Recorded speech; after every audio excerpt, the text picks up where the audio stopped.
আমার ছোট্ট বন্ধুরা, তোমরা সবাই কেমন আছো? ভালো আছো তো? বাহ, খুব ভালো। হ্যাঁ গো, আমিও খুব ভালো আছি। আচ্ছা, তোমরা আমাকে একটা কথা বলো তো, এই যে তোমরা সবাই আমার সাথে কথা বলো বা নিজের বন্ধুদের সাথে কথা বলো, তো তোমরা সবাই কিসের সাহায্যে কথা বলো গো? মুখের সাহায্যে কথা বলো, তাই না? হ্যাঁ, একদমই ঠিক বলেছো। আমরা সবাই কিন্তু মুখের সাহায্যেই কথা বলি।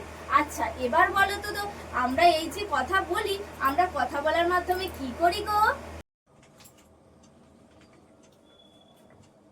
স্যার, আমি কি ভেতরে আসতে পারি? আসুন। ধন্যবাদ স্যার। নমস্কার। বসুন। ধন্যবাদ স্যার।